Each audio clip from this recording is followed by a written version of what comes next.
Hello everyone. तो guys आज से हम लोग स्टार्ट करने वाले हैं क्लास 12th फिज़िक्स को। और क्लास 12th फिज़िक्स का जो पहला चैप्टर है ना आप लोगों का, वो है इलेक्ट्रिक चार्जेस एंड फील्ड्स। ठीक है। तो देखो, फिज़िक्स की एक ब्रांच होती है जिसका नाम होता है इलेक्ट्रोस्टैटिक्स। ठीक है। ये एक ब्रांच है फिज़िक्स की जिसको हम लोग क्या बोलते हैं, इलेक्ट्रोस्टैटिक्स। एक्चुअल में इलेक्ट्रोस्टैटिक्स क्या होती है ये मैं आपको समझाता हूँ। देखो, ये जो इलेक्ट्रो होता है ना, इस इलेक्ट्रो का मतलब होता है चार्ज। और ये जो स्टैटिक्स होता है, इस स्टैटिक्स का मतलब होता है एट रेस्ट, है ना। तो देखो, फिज़िक्स की वो ब्रांच है ना, फिज़िक्स की वो ब्रांच जिसमें हम लोग चार्ज की स्टडी करेंगे। और ये जो चार्ज होगा ना आपका, वो रेस्ट पे होगा। ठीक है। तो मैं आपको एक एक चीज़ अच्छे से समझाऊंगा। पहले हम इलेक्ट्रोस्टैटिक की डेफिनेशन लिख लेते हैं ताकि हमारे जो प्रॉपर नोट्स हैं वो बन सके, है ना। और लास्ट में आपको कहीं से भी नोट्स वगैरह की दिक्कत ना पड़े, इसके लिए हम लोग क्या करेंगे, अपने नोट्स को अच्छे से बनाते हुए चलेंगे। ठीक है। तो सबसे पहले हम लोग इलेक्ट्रोस्टैटिक्स की डेफिनेशन ही लिख लेते हैं। अभी क्या होता है चार्ज, ये सब तो हम लोग समझेंगे ही ना। तो देखो, इलेक्ट्रोस्टैटिक्स क्या होती है। Electrostatic is the branch of physics, है ना। ये फिजिक्स की वो ब्रांच होती है in which we study about charges at rest। यानी कि जब आपका चार्ज रेस्ट पे होगा ना, जब आपका चार्ज रेस्ट पे होगा तो फिजिक्स की वो ब्रांच जिसमें हम लोग चार्ज की स्टडी करेंगे और वो चार्ज आपका रेस्ट पे होगा, उसको हम लोग इलेक्ट्रोस्टैटिक्स बोलते हैं। ठीक है। अब देखो, ये जो इलेक्ट्रोस्टैटिक्स है ना, तो हमारा जो सिलेबस है, हमारे सिलेबस में आपकी जो ये इलेक्ट्रोस्टैटिक्स है, इस इलेक्ट्रोस्टैटिक के 2 चैप्टर हैं, है ना। तो हमारे पास में इलेक्ट्रोस्टैटिक के 2 चैप्टर हैं। ठीक है। इस तरीके से हम लोग बोल सकते हैं हमारे पास में 2 चैप्टर है इलेक्ट्रोस्टैटिक्स के। एक जो चैप्टर है ना आपके पास में इलेक्ट्रोस्टैटिक का, उसका नाम है, जो हम पढ़ेंगे, हमारा इलेक्ट्रिक चार्जेस एंड फील्ड। ठीक है। तो ये जो चैप्टर है आपके पास में, ये कौन सा है आप लोगों का, इलेक्ट्रिक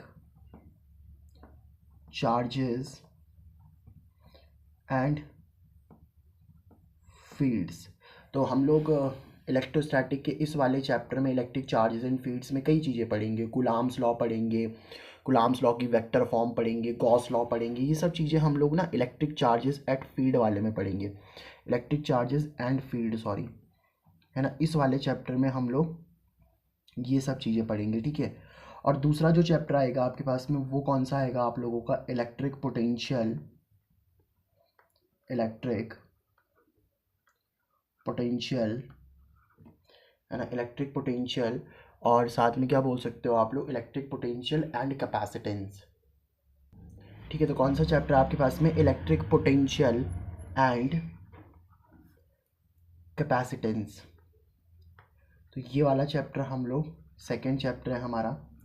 इसको जब हम पढ़ेंगे तब हम समझेंगे इसमें हम लोग क्या क्या चीज़ें डिस्कस करने वाले हैं। ठीक है। अब देखो, हमारे पास में आपने ये समझ लिया कि सर इलेक्ट्रोस्टैटिक्स में चार्जेस के बारे में पढ़ना है। तो पहले हम यही समझ लेते हैं ना कि आपका इलेक्ट्रिक चार्ज होता क्या है यार आखिर, है ना। ये इलेक्ट्रिक चार्ज होता क्या है ये भी तो आपको समझना पड़ेगा। तो अब हम सबसे पहले हेडिंग लगाएंगे कि आपका इलेक्ट्रिक चार्ज क्या होता है। तो देखो, इलेक्ट्रिक चार्ज की अगर मैं बात करूँ ना, तो इलेक्ट्रिक चार्ज क्या होता है आप लोग को ध्यान से समझना, एक एक चीज़ आपको समझ में आ जाएगी। देखो, इलेक्ट्रिक चार्ज क्या होता है। Electric charge is the intrinsic property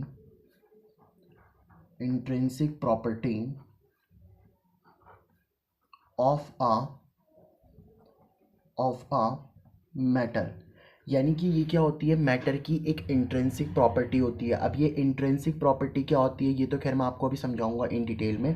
पहले आप ये समझ लो कि ये मैटर क्या होता है आपके पास में।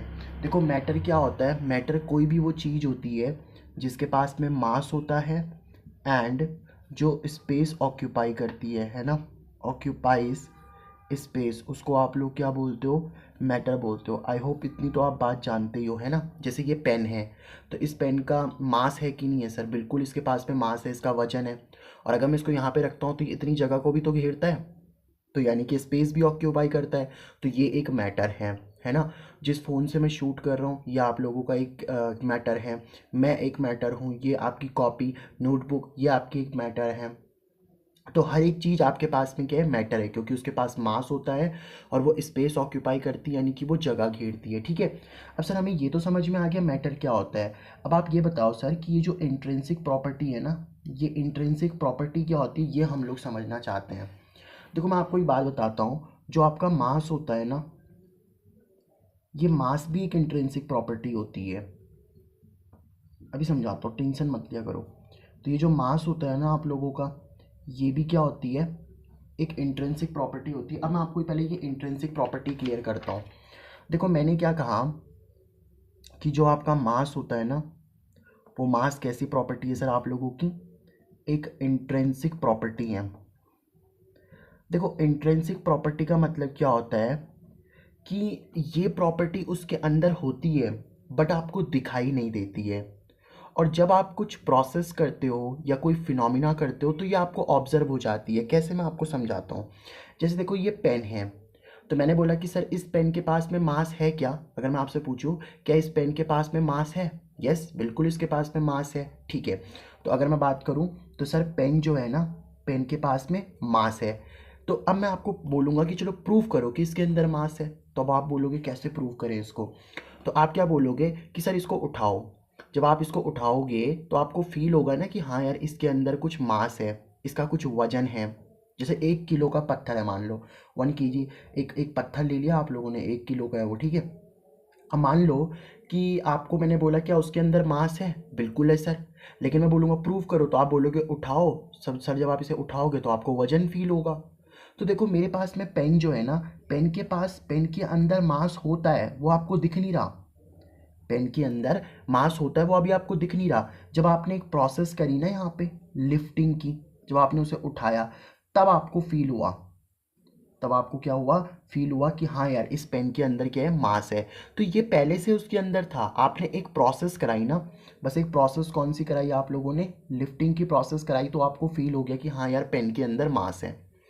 ऐसे ही क्या होता है कि हर बॉडी के अंदर चार्ज होता है ना, हर बॉडी के अंदर चार्ज होता है, बट आपको ये फील कभी कभी करना होता है। जैसे देखो आपने क्या किया, जैसे आपके पास में मान लो एक स्केल है, ये वाला तो सबने किया होता, तो ये एग्जांपल देता हूँ मैं, स्केल है। अभी देखो, अभी अगर मैं बोलूँ कि जैसे आपके पास में मान लो ये पेन है या ये मान लो ये स्केल है, अब इस स्केल को अगर मैं किसी छोटे पीसेस ऑफ इस पेपर के पास लेकर के जा रहा हूँ, इस ये पेपर है ना, तो इसके पास में लेकर के जा रहा हूँ, तो क्या ये इसको अपनी तरफ अट्रैक्ट करेगा, नहीं सर, ये अपनी तरफ इसको अट्रैक्ट नहीं करेगा।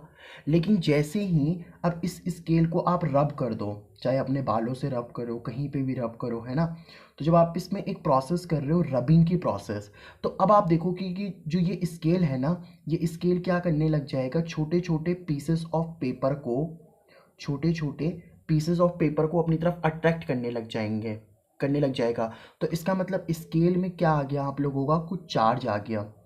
तो स्केल के अंदर था पहले से चार्ज, है ना, बस आपने एक प्रोसेस कराई रबिंग की, तब आपको वो फील हुआ। तो इस इनको बोलते हैं इंट्रिंसिक प्रॉपर्टी, जो मैटर के अंदर होती है बट आपको कभी कभी फील हो पाती है, या कुछ प्रोसेस को कराने के बाद। जैसे आपने देखा होगा कि अगर आप बैठे हो और अचानक आपकी कूनी पीछे लग जाती है, तो जैसे कूनी पीछे लगती है तो हल्का सा करंट लगता है वहाँ पे। या जैसे मान लो आप एक बस पे बैठे हुए हो, है ना, आप एक बस पे बैठे हुए हो और यहाँ पे आप इस बस की सीट पे बैठे हुए हो, ठीक है। अब इस बस की सीट से आप थोड़ा सा खिसके और आपने जो खिड़की, विंडो खिड़की होती है उसको पकड़ा, तो आपको थोड़ा सा क्या लग गया, करंट फील हो गया, है ना, क्योंकि रबिंग की प्रोसेस से थोड़ा बहुत चार्ज आ जाता है आप लोगों का। तो ऐसा कुछ हमारे पास में चार्ज होता है, ठीक है। आई होप आपको समझ में आया होगा। तो चार्ज क्या होती है हमारे पास में, charge is the intrinsic property of a matter. तो मैटर की इंट्रिंसिक प्रॉपर्टी होती है, उसके अंदर होती है, बट आपको फील करानी है तो आपको कुछ प्रोसेस करानी पड़ेगी, ठीक है सर, ये तो हमें समझ में आ गया। दूसरी इंपॉर्टेंट बात है, अच्छा चार्जेस के बारे में कुछ बातें मैं आपको बताता हूँ, ठीक है। देखो ये जो इलेक्ट्रिक चार्ज होता है ना, ये इलेक्ट्रिक चार्ज कैसी क्वांटिटी होती है आप लोगों की, sir this your electric charge is a scalar quantity. अब देखो जिन्होंने 11th में स्केलर एंड वेक्टर वाला टॉपिक पढ़ा हुआ है उनके लिए तो कोई दिक्कत नहीं है, जिन्होंने नहीं पढ़ा है उनको मैं अभी समझा दूंगा, टेंशन लेने की जरूरत ही नहीं है। तो इलेक्ट्रिक चार्ज कैसी क्वांटिटी होती है आप लोगों की, एक स्केलर क्वांटिटी होती है। इसको मैं आपको समझाता हूँ इसका मतलब क्या है। देखो देखो कोई भी जो आपकी फिजिकल क्वांटिटी होती है ना, कोई भी जो आपकी फिजिकल क्वांटिटी होती है। अब सर फिजिकल क्वांटिटी क्या होती है? देखो फिजिकल क्वांटिटीज़ ऐसी क्वांटिटीज़ होती हैं जिनको आप मेज़र कर सकते हो, है ना। ऐसी क्वांटिटीज़ जिनको हम मेज़र कर सकते हैं उनको फिजिकल क्वांटिटी बोल सकते हैं। अच्छा मान लो आप किसी से प्रेम करते हो, है ना, करना मतलब सर अभी मम्मी पापा के अलावा, ठीक है, तो औरों से भी करो पर मतलब समझ रहे हो ना, हाँ समझना जरूरी है। तो देखो मान लो आप किसी से चलो अभी लव कर लेते हो, ठीक है, तो या चलो अपनी माँ से ही प्यार करते हो आप, है ना, माँ का प्यार। मैं आपसे माँ के प्यार के बारे में बात करता हूँ। देखो एक बात बताओ, क्या आप मेज़र कर सकते हो कि आपकी माँ आपसे कितना प्यार करती है? नहीं कर सकते ना मेज़र, उसकी कोई मेज़रमेंट ही नहीं है, उसकी कोई कैलकुलेशन ही नहीं है, वो तो अनकाउंटेबल लव करती है हमसे, तो उसको हम मेज़र ही नहीं कर सकते, तो वो फिजिकल क्वांटिटी नहीं है। लेकिन मान लो, अगर मान लो ये हमारे पास में है और ये हमारे पास में है, तो देखो ये जो लेंथ है ना, इस लेंथ को तो आप मेज़र कर सकते हो। मान लो ये वाला डंडा आपका 2 मीटर का है और ये वाला डंडा आपका 5 मीटर का है, तो ऑब्वियस सी बात है कि आप इसको मेज़र कर सकते हो ना। और इसको मेज़र अगर आप लोग कर पा रहे हो तो ये आप लोगों की कौन सी क्वांटिटी में आ जाएगा? फिजिकल क्वांटिटी में। तो जो लेंथ होती है ना, लेंथ, वो लेंथ कौन सी क्वांटिटी होती है? आपकी फिजिकल क्वांटिटी। आप मार्केट जाते हो, मार्केट से मान लो आप 2 kg आम लेकर के आए। अभी 2 kg मैंगो जब आप लाए, तो 2 kg मैंगो क्या है? ये मास ही तो है किसी चीज़ का, वजन है ना। तो आप मास को मेज़र कर सकते हो, तो लेंथ मेज़र कर सकते हैं, मास मेज़र कर सकते हैं, आपकी बॉडी का कितना टेम्परेचर है।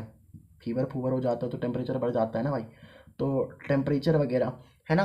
तो टेम्परेचर आपका बढ़ गया, तो ऑब्वियस ही बात है कि जो ये लेंथ मास टेम्परेचर होता है ना, ये लेंथ मास टेम्परेचर होता है, इनको आप मेज़र कर सकते हो। लब को मेजर नहीं किया जा सकता, है ना, लब, तो लब को मेजर नहीं करना अपने को लेंथ मास और टेम्परेचर, ये सब जो क्वांटिटीज़ आप जिनको मेज़र कर पा रहे हो ना सर, इन्हीं को हम लोग क्या बोलते हैं? फिजिकल क्वांटिटीज़ बोलते हैं। अब ये फिजिकल क्वांटिटीज़ भी दो तरीके की होती हैं, है ना। एक होती है आपके पास में कौन सी, जिनको हम लोग बोलते हैं स्केलर क्वांटिटीज़,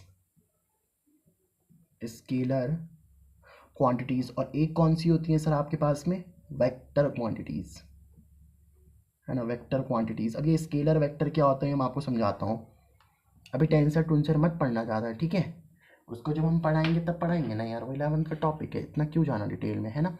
तो स्केलर क्वांटिटीज़ की अगर हम लोग बात करें ना, तो स्केलर क्वांटिटीज़ के पास में मैग्नीट्यूड भी होता है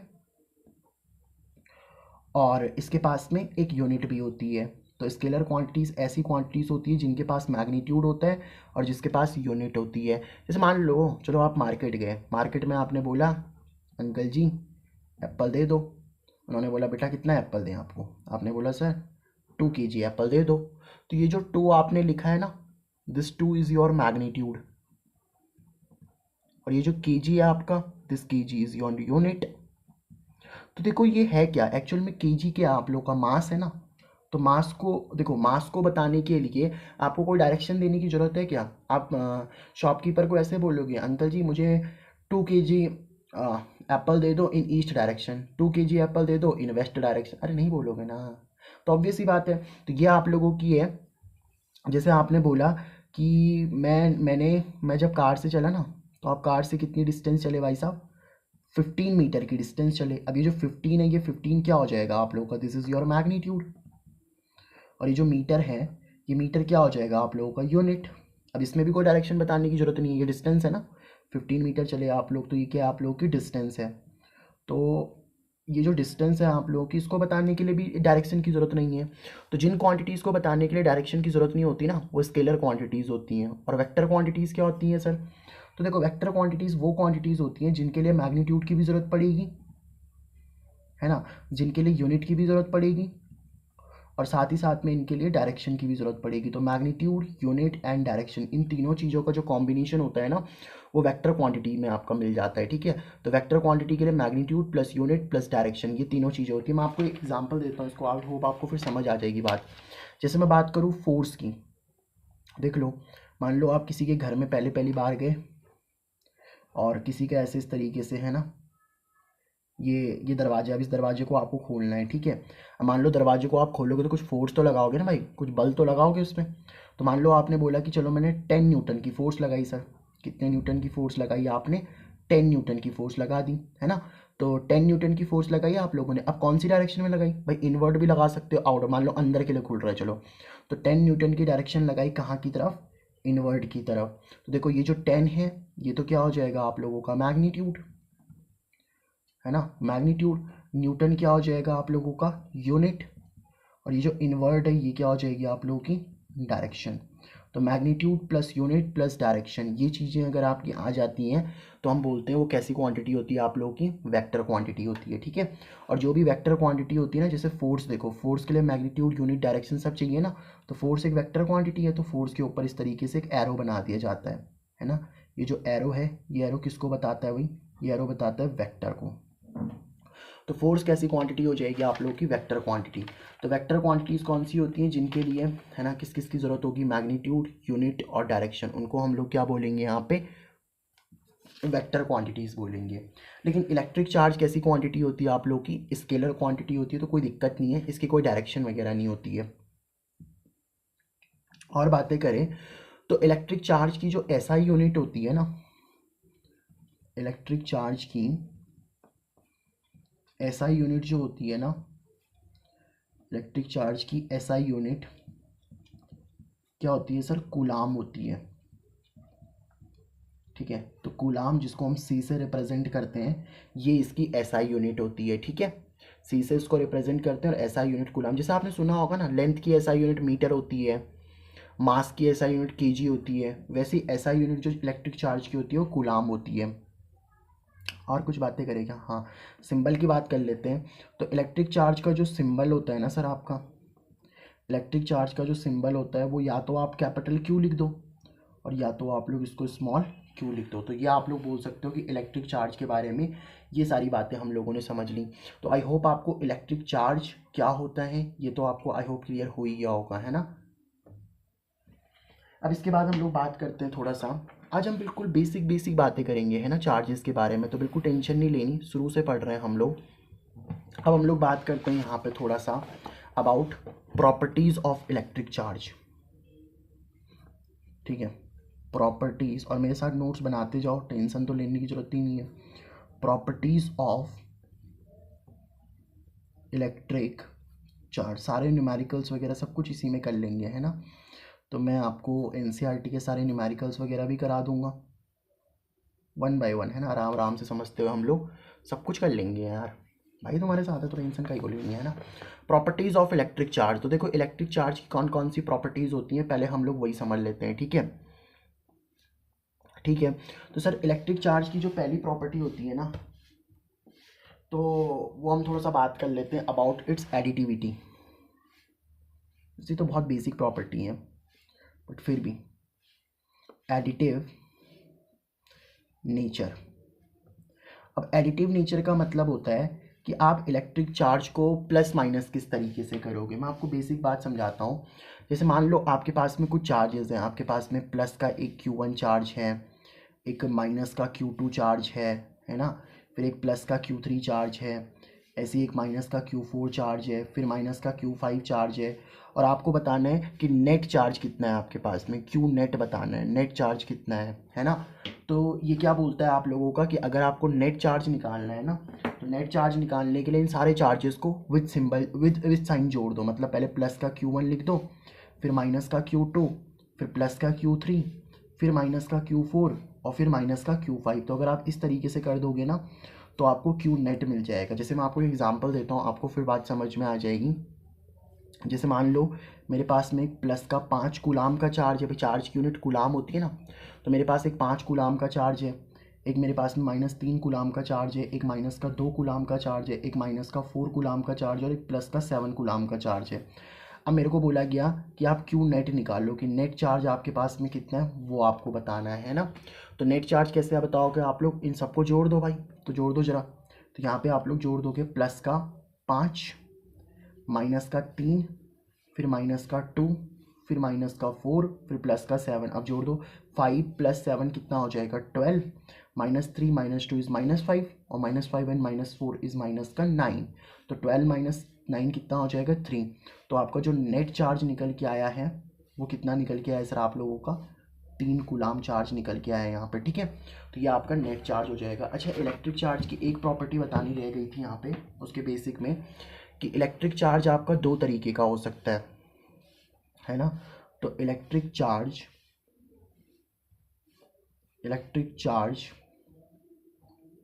दो तरीके का होता है आप लोगों का, उसकी भी बातें कर लेते हैं, ठीक है। तो दो तरीके का इलेक्ट्रिक चार्ज होता है आप लोगों का, कौन कौन सा। एक होता है आप लोगों का पॉजिटिव चार्ज,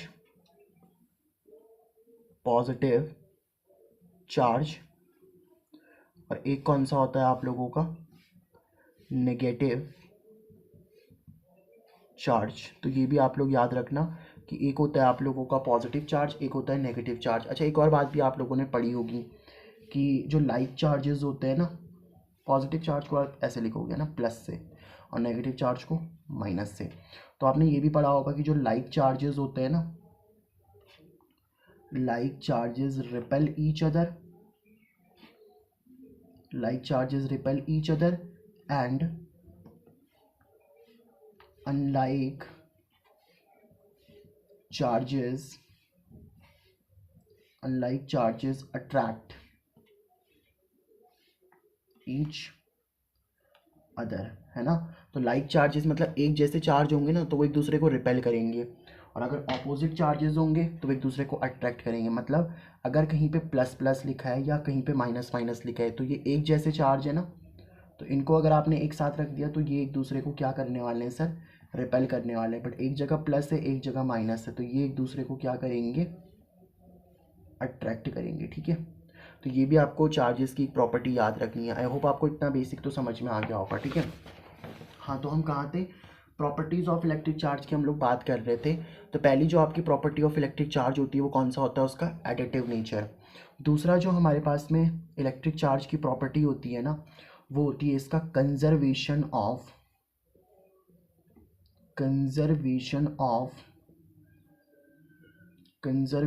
ऑफ चार्ज।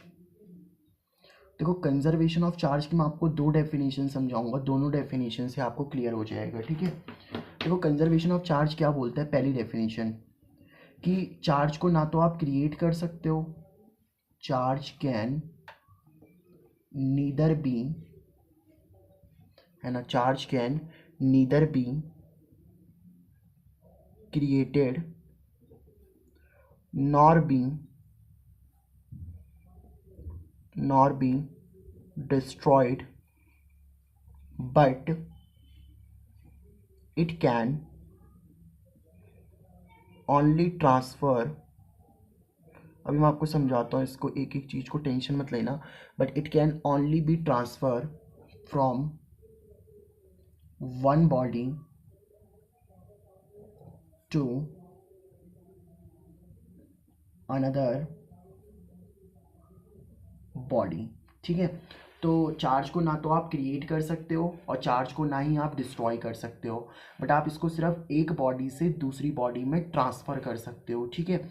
अब ये चीज़ ना मैं आपको, ये वाली जो चीज़ है ना आपको अभी मैं समझाऊंगा, उससे पहले ना इसकी एक और बात बोली जाती है कंजर्वेशन ऑफ चार्ज के बारे में ही है।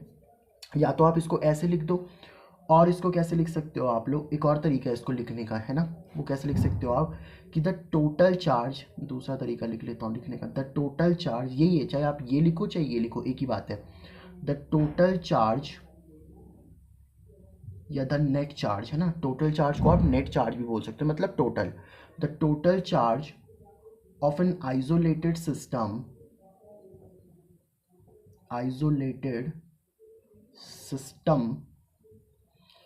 इज कांस्टेंट, है ना। कि एक जो आइसोलेटेड सिस्टम होता है, आइसोलेटेड सिस्टम का मतलब क्या होता है कि जिसका मतलब जिसका इन्फ्लुएंस ना तो बाहर होता है, मतलब अंदर वाला चार्ज बाहर नहीं जा सकता, बाहर वाला चार्ज अंदर नहीं आ सकता, ठीक है। अभी मैं आपको समझाता हूँ। जैसे आपने वो थर्मस बॉटल देखी होंगी ना, तो वो थर्मस बॉटल में क्या होता है कि आप जब एक बार उसमें चाय गर्म करके या पानी गर्म करके रख देते हो तो अंदर की हीट बाहर नहीं जा पाती और बाहर की हीट अंदर नहीं जा पाती, तभी तो गर्म रह पाता है ना। तो वो वाली बात कह रहा हूँ मैं यहाँ पे। चलो इसको समझते हैं। मान लो आपके पास में है ना, लेट से मैं एक बॉक्स ले लेता हूँ। इस बॉक्स में मैंने ये देखा कि लेट से मैंने यहाँ पे कुछ चार्ज रखे हुए हैं। यहाँ पे मैंने प्लस का 2 कूलाम चार्ज रख दिया है ना। एक चार्ज मैंने यहाँ पे ये वाला रख दिया प्लस का 2 कूलाम का। एक चार्ज मैंने यहाँ पे रख दिया प्लस का 1 कूलाम का। और एक चार्ज मैंने यहाँ पे रख दिया माइनस का 3 कूलाम का, है ना। तो इस बॉक्स के अंदर, अच्छा इसकी जो ये वॉल है ना, ये आइसोलेटेड वॉल है। अब आइसोलेटेड वॉल का मतलब क्या हो गया सर? आइसोलेटेड वॉल का मतलब है कि ना तो कोई बाहर का चार्ज अंदर आ पाएगा और ना ही अंदर का चार्ज बाहर जा पाएगा, ठीक है। तो ये आपकी आइसोलेटेड वॉल है। अब मैंने क्या करा, कुछ टाइम बाद जब मैं इसको ऑब्जर्व करता हूँ तो मैंने क्या देखा कि भाई इसको टेम्परेचर वगैरह मिला होगा बाहर से। तो मैं कुछ टाइम के बाद देखता हूँ कि एक जो बॉडी है उस पर चार्ज आ गया प्लस का 1 कूलाम, दूसरी बॉडी पे चार्ज आ गया माइनस का 4 कूलाम। तो आपको बताना है कि जो तीसरी बॉडी रही है ना, ये वाली 3 बॉडीज थी ना, तो इस तीसरी बॉडी पे कितना चार्ज है ये आपको बताना है। तो देखो आप यहाँ पे क्या करोगे, आप यहाँ पे कंजर्वेशन ऑफ चार्ज का फॉर्मूला लगाओगे तो बहुत इजीली सॉल्व हो जाएगा। देखो ये कंडीशन ए है और ये कंडीशन बी है। आप एक बात बताओ, ए कंडीशन, देखो कंजर्वेशन ऑफ चार्ज क्या बोल सकता है? कंजर्वेशन ऑफ चार्ज बोलता है कि चार्ज को ना तो आप क्रिएट कर पाओगे और ना ही डिस्ट्रॉय कर पाओगे। मतलब जितना चार्ज यहाँ रहा होगा उतना ही चार्ज यहाँ रहा होगा, क्योंकि सिस्टम तो एक ही है ना। यही सिस्टम है, ये सिस्टम चेंज थोड़ी ना हो रहा है। तो सिस्टम चेंज नहीं हो रहा तो आपका चार्ज भी चेंज नहीं होगा, है ना। बस हो सकता है अलग अलग बॉडीज़ पे अलग अलग ट्रांसफ़र हो गया हो। देखो मैं आपको समझाता हूँ कैसे। जैसे यहाँ कितना चार्ज था आपका प्लस का 2 कूलाम, फिर कितना चार्ज है आपका प्लस का 1 कूलाम, और फिर कितना चार्ज है आपका माइनस का 3 कूलाम। भाई चार्जेस, अभी मैंने आपको बताया ना, चार्जेस का कौन सा नेचर होता है? Additive nature. सिंपली जुड़ सकते हैं चार्जेस, तो जोड़ दो इनको। इधर कितना था आप लोगों का, यहाँ पे प्लस का 1 कूलाम चार्ज, यहाँ पे माइनस का 4 कूलाम चार्ज, और इस बॉडी पे मुझे चार्ज पता करना है तो मैंने इस पर क्यू लिख दिया, है ना। इस बॉडी पे मुझे चार्ज पता करना है ना, तो इस पर मैंने क्यू लिख दिया, ठीक है सर। अब इसको सॉल्व करो तो 2 + 1 इज़ योर 3, और 3 - 3 कितना हो जाएगा 0। तो यहाँ तो चार्ज 0 हो गया, 2 + 1 3, और 3 - 3 कितना हो जाएगा 0 ही तो हो जाएगा भाई। 2 + 1 कितना 3, और 3 - 3 कितना 0, इक्वल टू यहाँ कितना चल रहा है 1 - 4 कितना हो जाएगा माइनस का 3, और प्लस का क्यू। अब ये -3 उधर जाके +3 बन जाएगा, तो 0 + 3 इज इक्वल टू, ये -3 उधर जाके +3 बन गया ना, तो क्यू। तो आप देख लो क्यू इज इक्वल टू कितना चार्ज आ चुका है 3 कूलाम का चार्ज, प्लस का 3 कूलाम, यानी कि इस वाली ये जो बॉडी रही होगी ना, इस पर कितना चार्ज आ होगा प्लस का 3 कूलाम का चार्ज। आप इसको वेरीफाई भी कर सकते हो, कोई दिक्कत नहीं है। मुझे ये बताओ यहाँ टोटल कितना चार्ज है, 2 और 1 3, और 3 और -3, देखो यहाँ कितना चार्ज है इस वाले में। देखना ए कंडीशन की बात कर रहा हूँ और बी कंडीशन की बात कर रहा हूँ। ए में कितना चार्ज है 2 + 1 माइनस का 3, और यहाँ कितना चार्ज आया 1 माइनस का 4, और इस वाली बॉडी पे कितना चार्ज आया था प्लस का 3। तो 2 + 1 इज़ योर 3 - 3, 1 + 3 इज़ योर 4 - 4। तो 3 - 3 0, 4 - 4 इज 0। तो देखो दोनों के ऊपर बराबर बराबर चार्ज आएगी नहीं, तो चार्ज आपका कंजर्व रहता है। जितना चार्ज पहले ही था उतना ही चार्ज आपका बाद में भी रहेगा। इसी को बोलते हैं conservation of charge. I hope आपको ये वाली बात तो एकदम क्रिस्टल क्लियर हो चुकी होगी, ठीक है। अब नेक्स्ट हम लोग बात करते हैं यहाँ पे क्वांटाइजेशन ऑफ चार्ज की, है ना। तो जो थर्ड प्रॉपर्टी आती है आपके पास में, अगर कोई भी डाउट हो तो कमेंट में ज़रूर लिख देना यार, है ना, ठीक है। तो नेक्स्ट जो आपकी प्रॉपर्टी आती है वो आती है क्वांटाइजेशन ऑफ चार्ज। आपका जो चार्ज होता है ना सर, वो चार्ज आपका क्वांटाइज्ड होता है। मतलब क्या होता है इस बात का?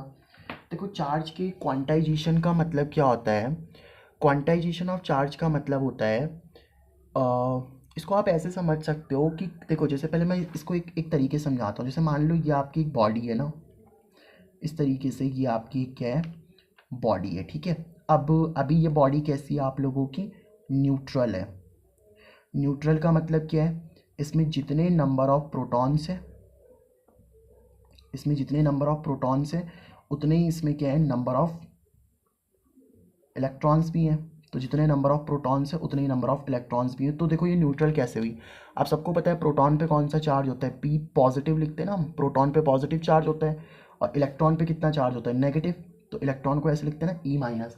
अब सोचो, मान लो इस बॉडी पे मान लो प्लस का 2 चार्ज है, क्योंकि प्रोटॉन पे प्लस चार्ज होता है, और इलेक्ट्रॉन कितने, -2। तो +2 -2 मिलकर के कितना, तो नेट चार्ज 0 है। अब मैंने क्या करा, इस बॉडी को इलेक्ट्रॉन गेन करवाए। तो इस बॉडी ने क्या करा, इलेक्ट्रॉन गेन करे, है ना। तो अगर ये बॉडी आपकी इलेक्ट्रॉन गेन करती है, या ऐसा भी हो सकता था कि ये बॉडी क्या करे, आपका इलेक्ट्रॉन लूज करे, है ना। तो या तो ये बॉडी इलेक्ट्रॉन गेन करेगी, या तो ये बॉडी इलेक्ट्रॉन क्या करेगी, लूज करेगी। तो अच्छा, आप एक चीज़ सोच रहे होंगे कि इलेक्ट्रॉन का ही गेन या इलेक्ट्रॉन का ही लॉस क्यों हो रहा है। देखो मैं आपको एक चीज़ समझाता हूँ। देखो एक बात याद रखना, जो प्रोटॉन का मास होता है ना, मास ऑफ प्रोटॉन, तो मास ऑफ प्रोटॉन कितना होता है, 1.672 इंटू 10⁻⁻27। इतना kg आपका मास ऑफ प्रोटॉन होता है। और मास ऑफ इलेक्ट्रॉन कितना होता है आपका, मास ऑफ इलेक्ट्रॉन होता है 9.1 इंटू 10⁻⁻31 kg। तो आप देखो -27 बड़ा है। चलो एक बेसिक सा क्वेश्चन पूछते हैं आपको कि -27 बड़ा है या -31 बड़ा है। सर माइनस में जो वैल्यू नेगेटिव होती है ना, माइनस में जो वैल्यू नेगेटिव होती है वो ज़्यादा बड़ी होती है। तो -27 इज़ ग्रेटर देन -31। तो इसका मतलब क्या है कि मास ऑफ प्रोटॉन जो है ना, ये ग्रेटर होता है मास ऑफ इलेक्ट्रॉन से। और मैं आपको एक बात भी बता दूं कि जो मास ऑफ प्रोटॉन होता है ना, ये 1800 टाइम्स ज़्यादा होता है किससे, मास ऑफ इलेक्ट्रॉन से। मतलब आप ऐसा समझ लो कि एक बकरी का मास इलेक्ट्रॉन का मास है, और एक हाथी का मास प्रोटॉन का मास है। अब आप सोचो, एक ईजिली एक बकरी को फेंक पाओगे या एक हाथी को फेंक पाओगे, आपसे तो बकरी भी नहीं फेंकी जाएगी। तो मान लो, अब चलो चींटी की बात करते हैं। मतलब ऐसा समझ लो कि इलेक्ट्रॉन का जो मास है ना, इलेक्ट्रॉन का मास एक चींटी का मास है, और प्रोटॉन का जो मास है ना, वो एक हाथी का मास है। तो आप इजीली किसको फेंक पाओगे, चींटी या हाथी को। भाई चींटी को हम इजीली डाल सकते हैं ना, चींटी को इजीली फेंक सकते हैं इधर से उधर। तो अब आप एक चीज़ देखो, एक बार बताओ मुझे, तो इस बॉडी से इलेक्ट्रॉन को गेन करवाना या इलेक्ट्रॉन को निकालना इजी होगा, क्योंकि उसका मास कम है। प्रोटॉन तो बहुत ज़्यादा हैवी ना, इसीलिए इलेक्ट्रॉन गेन या इलेक्ट्रॉन लूज होते हैं, ठीक है। अब मुझे क्या बताओ, अगर ये बॉडी इलेक्ट्रॉन गेन करती है, चलो पहले इलेक्ट्रॉन लॉस करती है। इलेक्ट्रॉन लॉस करने का मतलब क्या है, इलेक्ट्रॉन लॉस करने का मतलब है कि यहाँ पर डेफिशिएंसी ऑफ इलेक्ट्रॉन हो रही है, इलेक्ट्रॉन की कमी हो रही है ना। डेफिशिएंसी ऑफ इलेक्ट्रॉन हो रही है, मतलब यहाँ पे इलेक्ट्रॉन की कमी हो रही है, ठीक है। और यहाँ पे अगर हम बात करें कि अगर ये बॉडी इलेक्ट्रॉन गेन करती है, तो फिर एक्सेस ऑफ इलेक्ट्रॉन हो रहा है, एक्सेस ऑफ इलेक्ट्रॉन। तो इस केस में आपका एक्सेस ऑफ इलेक्ट्रॉन हो रहा है। तो भाई इलेक्ट्रॉन का loss deficiency of electron, electron का गेन एक्सेस ऑफ इलेक्ट्रॉन। अब ये इलेक्ट्रॉन लॉस करता है, तो ये जो बॉडी है ना, पहले तो ये बॉडी देखो न्यूट्रल थी, अब इस बॉडी ने इलेक्ट्रॉन को लॉस करवाया, मतलब इलेक्ट्रॉन इसने अपने आप से हटाए। इलेक्ट्रॉन पे कौन सा चार्ज होता है, नेगेटिव चार्ज। तो एक बात बताओ, अगर आप अपने आप से नेगेटिविटी को हटाओगे तो आपके अंदर पॉजिटिविटी आएगी ना। तो अगर ये बॉडी अपने आप से इलेक्ट्रॉन को निकाल रही है, तो ये बॉडी पॉजिटिव बनती जाएगी। तो इलेक्ट्रॉन्स का लॉस जब भी होता है, तो जो ये बॉडी होगी, ये कैसी चार्ज्ड बन जाएगी आप लोगों की, पॉजिटिवली चार्ज्ड बन जाएगी, ठीक है। तो ये बॉडी पॉजिटिवली चार्ज, क्योंकि ये इलेक्ट्रॉन को लॉस कर रही है ना। अब ये बॉडी इलेक्ट्रॉन को गेन कर रही है, तो आप नेगेटिविटी को बुला रहे हो, तो नेगेटिविटी को बुला रहे हो, तो ये बॉडी कौन सी चार्ज बन जाएगी, इस केस में आप लोगों की नेगेटिवली चार्ज बन जाएगी, ठीक है। अब देखो, अब जैसे मान लो आप, या तो भाई दो काम हो सकते हैं ना, या तो आप इस बॉडी से इलेक्ट्रॉन निकालो, या तो आप इस बॉडी को इलेक्ट्रॉन दो। तो क्वांटाइजेशन का मतलब क्या होता है, क्वांटाइजेशन का मतलब होता है ना, अगर मैं आपसे क्वांटाइजेशन की बात करूं, तो क्वांटाइजेशन का मतलब ही होता है कि जैसे आप लोग क्या करोगे, क्वांटाइजेशन का मतलब होता है कि डेसिमल का इन्वॉल्वमेंट ना होना। मतलब आप ऐसा बोल सकते हो, फिक्स अमाउंट में बाहर निकलना। अब ये फिक्स अमाउंट का मतलब क्या है, मैं आपको समझाता हूँ। जैसे अगर आपने इस बॉडी से इलेक्ट्रॉन बाहर निकालने हैं, तो या तो आप इस बॉडी से 1 इलेक्ट्रॉन बाहर निकालो, या तो आप इस बॉडी से 2 इलेक्ट्रॉन बाहर निकालो, या तो आप इस बॉडी से 3 इलेक्ट्रॉन बाहर निकालो। ऐसे करते करते आप कितने इलेक्ट्रॉन बाहर निकाल सकते हो? n इलेक्ट्रॉन निकाल सकते हो ना बाहर। भाई इलेक्ट्रॉन बाहर निकाल रहे हो, या तो 1 इलेक्ट्रॉन बाहर निकालो, या तो 2 इलेक्ट्रॉन बाहर निकालो, या तो 3 इलेक्ट्रॉन बाहर निकालो, या तो n इलेक्ट्रॉन बाहर निकालो। आप इस बॉडी से 1.5 इलेक्ट्रॉन थोड़ी ना निकाल सकते हो भाई, इलेक्ट्रॉन को काट के थोड़ी ना निकालोगे बाहर। तो इलेक्ट्रॉन को ऐसे फिक्स अमाउंट में निकाल सकते हैं। फिक्स अमाउंट का मतलब क्या है कि पहले या तो 1 इलेक्ट्रॉन निकालो, या तो 2 इलेक्ट्रॉन निकालो, या तो 3 इलेक्ट्रॉन, ऐसे करते करते n तक निकाल सकते हो, ठीक है। अच्छा, अब अगर आप इस बॉडी को इलेक्ट्रॉन दे रहे हो तो या तो इस बॉडी को 1 इलेक्ट्रॉन दो, या तो इस बॉडी को 2 इलेक्ट्रॉन दो, या तो इस बॉडी को 3 इलेक्ट्रॉन दो, और या तो इस बॉडी को n इलेक्ट्रॉन दो। अच्छा, ये बात अलग है कि जब आप बॉडी से इलेक्ट्रॉन को निकालोगे तो बॉडी कैसी चार्ज बन जाएगी? प्लस का 1, प्लस का 2, प्लस का 3, प्लस का n, क्योंकि आपने इलेक्ट्रॉन निकाले हैं ना। और जब आप इस बॉडी से इलेक्ट्रॉन निकालोगे तो बॉडी कैसी चार्ज हो जाएगी? पॉजिटिवली चार्ज हो जाएगी, है ना। अच्छा, अब हो सकता है आप इस बॉडी को इलेक्ट्रॉन दो तो या तो माइनस का 1 इलेक्ट्रॉन, या तो माइनस का 2 इलेक्ट्रॉन, या तो माइनस का 3 इलेक्ट्रॉन, या तो माइनस का n इलेक्ट्रॉन। भाई अगर आपने इस बॉडी को 1 इलेक्ट्रॉन दिया तो ये नेगेटिवली चार्ज हो जाएगी, क्योंकि आपने इलेक्ट्रॉन दे रहे हो ना, नेगेटिविटी आ रही है उसके अंदर। तो अगर 1 इलेक्ट्रॉन दिया तो -1, 2 इलेक्ट्रॉन दिया तो -2, 3 इलेक्ट्रॉन दिया तो -3, और इलेक्ट्रॉन बाहर निकाल रहे हो तो +1, +2, +3, इस तरीके से, ठीक है। तो हम क्या बोलते हैं कि इस बॉडी पे जो चार्ज आएगा भाई, इस बॉडी पे पॉजिटिव चार्ज भी आ सकता है, इस बॉडी पे नेगेटिव चार्ज भी आ सकता है। तो इस बॉडी पे जो चार्ज आएगा, देखना जरा, इस बॉडी पे जो चार्ज आएगा वो चार्ज कैसे आ सकता है भाई? या तो इस बॉडी पे 1 2, भाई 1 इलेक्ट्रॉन निकाला तो 1, 2 या तो 2 निकाल भी सकते हो, दे भी सकते हो। तो अगर मान लो कितने निकाल या दे रहे हो आप लोग, 1, तो 1 2 3 3 4 5 6 ऐसे हो सकता है ना। तो मैंने यहाँ पे लिख दिया n इलेक्ट्रॉन निकाल सकते हो आप लोग, या तो n इलेक्ट्रॉन इस बॉडी को दे सकते हो, या तो इस बॉडी को n इलेक्ट्रॉन दे दो, या तो इस बॉडी से n इलेक्ट्रॉन निकाल लो। और इनटू में देखो ई आप देख रहे हो ना, या तो 1 इलेक्ट्रॉन, या तो 2 इलेक्ट्रॉन, या तो 3 इलेक्ट्रॉन, या तो 4 इलेक्ट्रॉन, ऐसे इलेक्ट्रॉन आ रहा है ना। तो यानी कि ई जो है आप लोगों का वो क्या है? चार्ज ऑन इलेक्ट्रॉन, ठीक है। तो देखो चार्ज के लिए हम लोग क्यू यूज़ कर सकते हैं। अच्छा, बॉडी देखो, यहाँ पे तो आप देखो कि प्लस का 1 इलेक्ट्रॉन, प्लस का 2, तो प्लस का एनी इलेक्ट्रॉन निकाल सकते हो ना आप इस बॉडी से। इस बॉडी से कितने इलेक्ट्रॉन निकाल सकते हो आप? प्लस के एनी इलेक्ट्रॉन। और इस बॉडी को कितने इलेक्ट्रॉन दे सकते हो आप लोग? माइनस के एनी इलेक्ट्रॉन।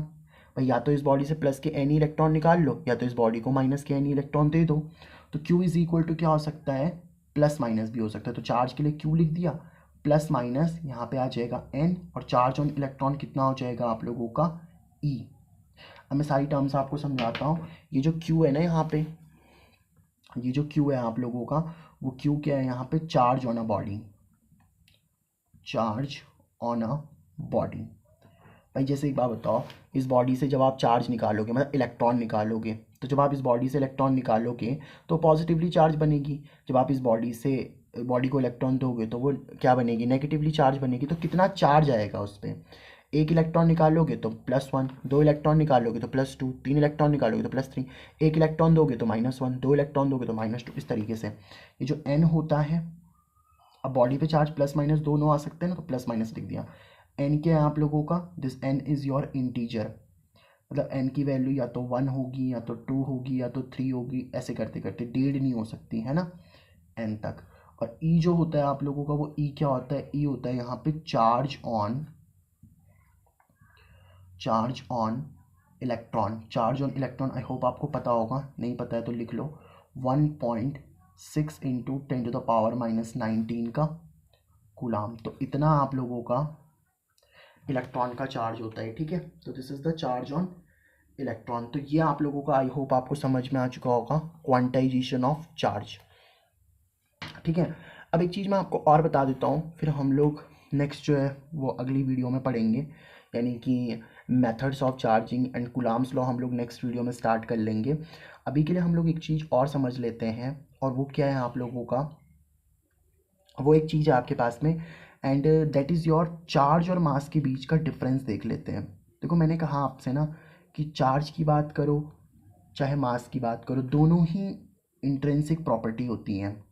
चार्ज भी आपको मैंने क्या बताया था भाई साहब, ये तो सिमिलैरिटी हो गई ना, कि चार्ज भी आपकी मैटर की इंट्रिंसिक प्रॉपर्टी होती है, और मास भी आपकी कैसी प्रॉपर्टी होती है? इंट्रिंसिक प्रॉपर्टी होती है। तो ये मैंने आपको समझा चुका था ना कि चार्ज और मास का ये तो सिमिलैरिटी हो गई, हमें तो इसके बीच का डिफरेंस जानना है, डिफरेंस, है ना, अपने को डिफरेंस मांगता है। चलो तो डिफरेंस की बातें समझते हैं कि इनके बीच में क्या डिफरेंस होता है ना। देखो पहला मैं अगर आपको एक बात बताऊं तो हम एक चीज़ जान सकते हैं कि चार्ज तो आपका पॉजिटिव भी हो सकता है। देखो इस बॉडी से जब आप इलेक्ट्रॉन निकाल रहे हो तो ये बॉडी कैसी चार्ज बन रही है, पॉजिटिवली। इलेक्ट्रॉन दोगे तो कैसी बन जाएगी, नेगेटिव। और न्यूट्रल थी तो कितना चार्ज था, ज़ीरो। भाई न्यूट्रल थी तो नेट चार्ज ज़ीरो था ना। तो चार्ज तो आपका पॉजिटिव भी हो सकता है, नेगेटिव भी हो सकता है और ज़ीरो भी हो सकता है, ठीक है। ये बात हो गई। मास तो हमेशा पॉजिटिव ही होता है ना यार, मास तो किसी बॉडी का पॉजिटिव या मास ज़ीरो भी हो सकता है भाई। हो सकता है किसी बॉडी का मास ज़ीरो, बट मास नेगेटिव तो नहीं हो सकता ना। आपका वजन -5 कीजिए, बात हजम ही नहीं होगी भाई मेरे को तो। चलो एक डिफरेंस तो ये आ गया। मैं दो ही डिफरेंस लिखाऊंगा, डिफरेंस तो बहुत हैं बट आप दो डिफरेंस समझो, वो मेजर इसके इंपॉर्टेंट पॉइंट है। और ऐसे भी आता तो है नहीं यार, बोर्ड में क्वेश्चन तो बनता नहीं है, खैर नॉलेज के लिए जानना जरूरी है, बट समझ लेते हैं, ठीक है। देखो जो चार्ज होता है ना आप लोगों का, charge do not change with, charge do not change with speed. Charge जो होता है ना आप लोगों का, वो स्पीड के साथ चेंज नहीं होता। मतलब आप स्पीड बढ़ा दो, आप स्पीड घटा दो, चार्ज पे कोई फ़र्क नहीं पड़ेगा। लेकिन मैं मास की बात करूँ ना, सॉरी फर्स्ट पॉइंट था, अगर मैं मास की बात करूँ ना तो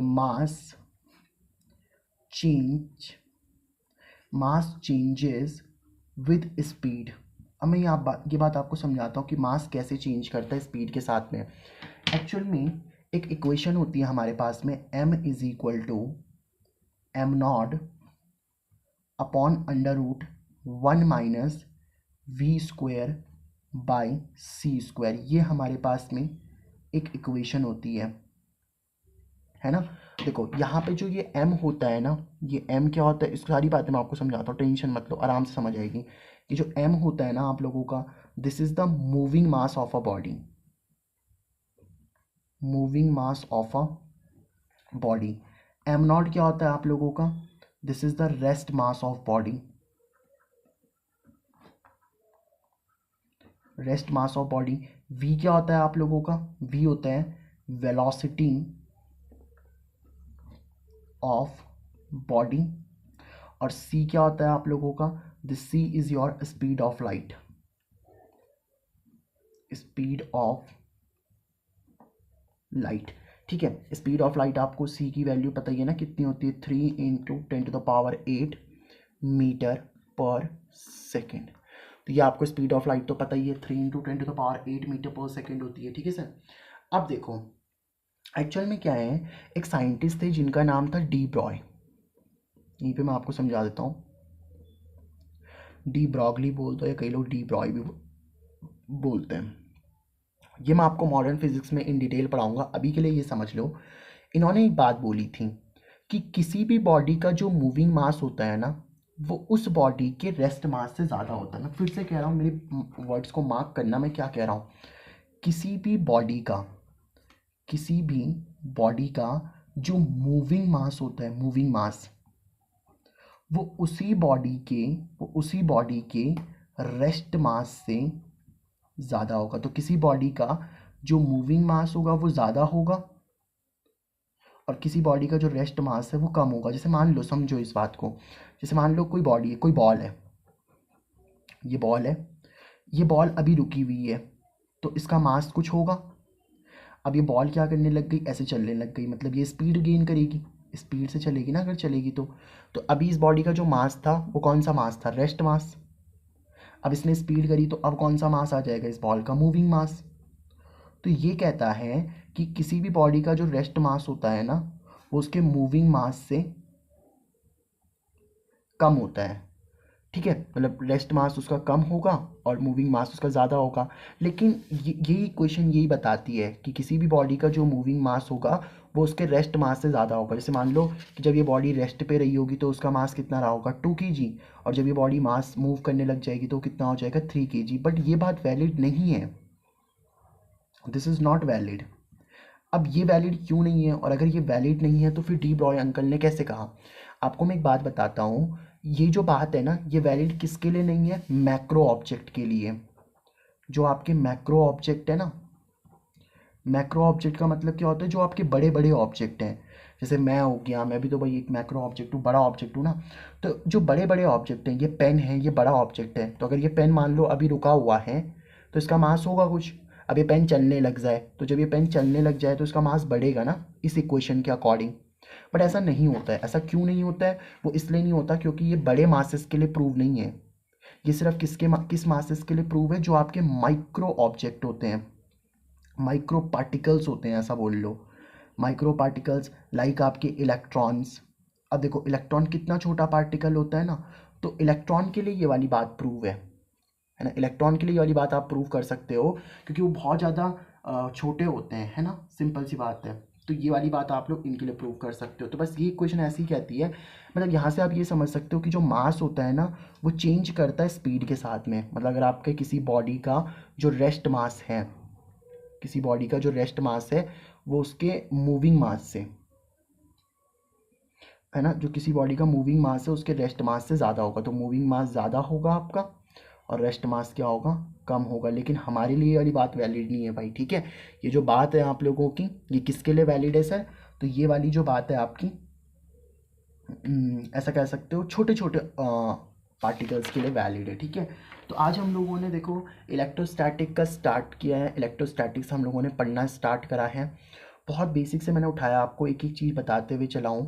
तो अगर आपको वीडियो पसंद आई तो यार लाइक कर देना, है ना, और चैनल को सब्सक्राइब करो, दोस्तों के साथ शेयर कर देना यार, थोड़ा बहुत सपोर्ट करो, ठीक है। बाकी मिलते हैं हम लोग नेक्स्ट वीडियो में और फिर बात करेंगे हम लोग आगे के टॉपिक्स की। कल जब मैं वीडियो डालूंगा तो कल मैं आपको क्या कराऊंगा, कल का जो हमारा टारगेट होगा मैं बता देता हूँ आपको क्या करना है हमने। तो कल हम करेंगे मेथड्स ऑफ चार्जिंग, कि आप चार्ज कैसे कर सकते हो बॉडीज़ को, और मेथड्स ऑफ चार्जिंग पे जो न्यूमेरिकल्स हैं, न्यूमेरिकल्स ही नहीं बनते ना, सबसे बड़ी प्रॉब्लम यही होती है ना आपकी, उसको कराऊंगा मैं। तो मेथड ऑफ चार्जिंग और उसके न्यूमेरिकल्स, इन दोनों को हम लोगों को कल डील करना है, ठीक है। उसके बाद करेंगे कूलम्ब्स लॉ वगैरह स्टार्ट। चलो मिलते हैं नेक्स्ट वीडियो में, तब तक के लिए बाय बाय।